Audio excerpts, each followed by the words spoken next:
Hey guys, what's up? It's Angie B, and welcome to Boldly Being Me with the Exodus Group. Thank you for joining us, and thank you for sharing and liking and subscribing this podcast to your friends or to those that you know who need to hear this material or you think that will benefit from this material. So thank you, thank you, thank you. You can also support us on Patreon. I'm not hiding anything behind the wall. I am giving stuff to you like birthday cards and Christmas cards. So if you definitely want your own Christmas card or birthday card, let me know. Support us on Patreon. It's only $5 a month. So yeah. Today we will be talking about love and getting out of the organization, looking at some of the groups online. There's definitely a consensus that when you're programmed with the Borg, they tell you that no one's going to love you at all, that you won't be accepted in the world, and so therefore just stay with us. So basically, stay in the organization because no one's going to love you better than me. And if you've ever been in an abusive relationship, that sounds like an abusive relationship. That really does sound like an abusive relationship. When you're in an abusive relationship, the man or the person, that the abuser, tells the victim, no one's going to love you more than me. So therefore, you should just stay with me. And that is not the case, guys. That is so not the case. I can't stress to you how much that isn't the case. But when you're in the organization, they literally tell you to stay here. The world is crazy. The world won't accept you. The world, quote unquote, is dishonest and distrustful and unloyal and all these horrible things. And when you come outside, you're going to be a liar and a cheat and a stealer, and your partner's going to cheat. First of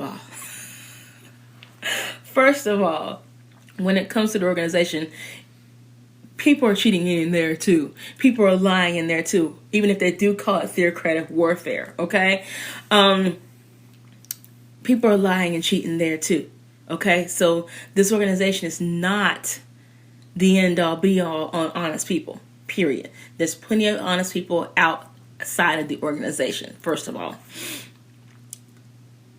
So when you're coming out, there's about 5 things I want you to do to know that someone will love you. All right? The first thing is that you got to love yourself. You have to accept yourself for who and what you are. And that's a huge challenge because we were programmed in the organization to hate what Jehovah hates, right? And if Jehovah hates me fornicating, then I am a sinner and I am with sin, and it comes up with all this guilt and shame and obligation and fear that you're not going to paradise, so therefore you are bad, and you carry the shame with you. You have to release that shame. You have to release that shame. You have to release that guilt. You have to release that fear. You have to release it and somehow come to terms with the part of you that the organization isn't like. And I am a firm believer that my God, if you still believe in God, cool, but if not, fine. But I'm a firm believer that He created me with this, so therefore I am perfect the way I am.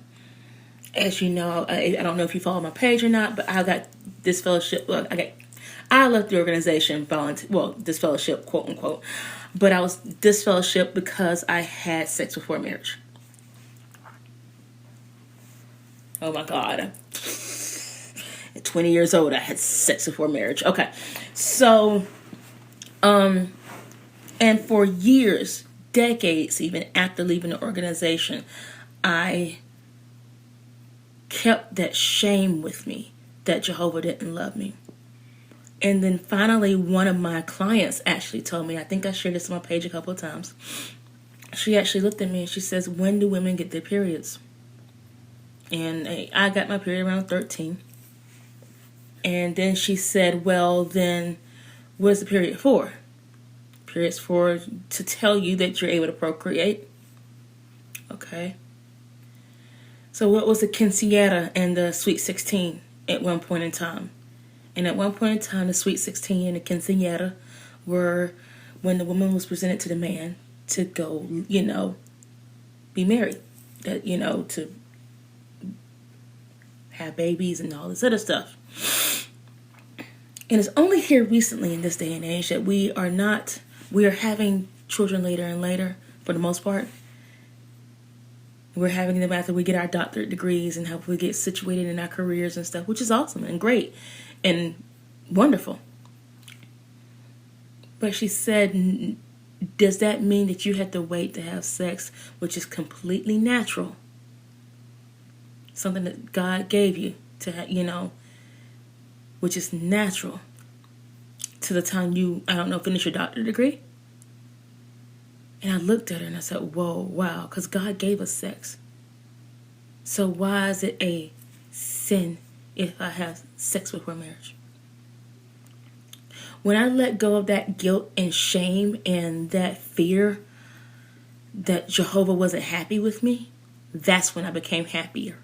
That's when I truly started to love myself and love who I was. And, yes, practice safe sex. Okay, yes, be safe. But don't beat yourself up because of something that is innate in you. That's ingrained in you. That's you. That's a part of you. That part. Don't beat yourself up on it. Love yourself. The second thing I'm going to tell you is go out and have some life experiences. Go out and see other people and see how they have done it, or how, using the sex for marriage as example, how, people who have had sex before marriage and how they're living and how blessed they are. Because not all of us are, quote unquote, not all of us are sitting here, if the theory that Jehovah's Witnesses say is true, that if you have sex before marriage, you're going to die and have AIDS and all this other stuff, then that means everybody out here does. And that is not the case. There's plenty of people out here healthy.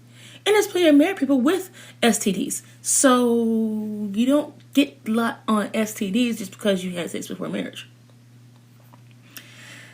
The third thing I want you to do is to believe in yourself. Trust yourself. You have to trust yourself. You have to trust that you made the right decision. You have to trust that you made the correct decision on your beliefs, and trusting in yourself and believing in what your quote unquote flaw is. I'm not going to call it a flaw, but love and believe in yourself. And the best way I can tell you to love yourself is to let go of that fear. And it starts with forgiveness and letting go of fear. And stop beating yourself up every morning about what you did last night. Did you have fun? Yes. Should you work on it? Maybe. But if you're going to do it again tonight or tomorrow or the next night, why keep beating yourself up over it? Do better if you're going to do better. If not, release the shame. There's a podcast I was listening to today, and the lady said, shame is I'm going to use the word messy. Shame is I am messy. No, wait. But yeah, shame is I am messy. So I am sorry. For so long I used to tell my people I was sorry because I actually believed that I was a sorry person. And if you notice in my lingo or in my language, I don't use that term anymore because I am not sorry. I might apologize, but I am not sorry. And when you release that shame, you say, I am making a mess, but I am not a mess. I apologize, but I am not a sorry person. Go forth, release that shame, release the guilt, release the anger.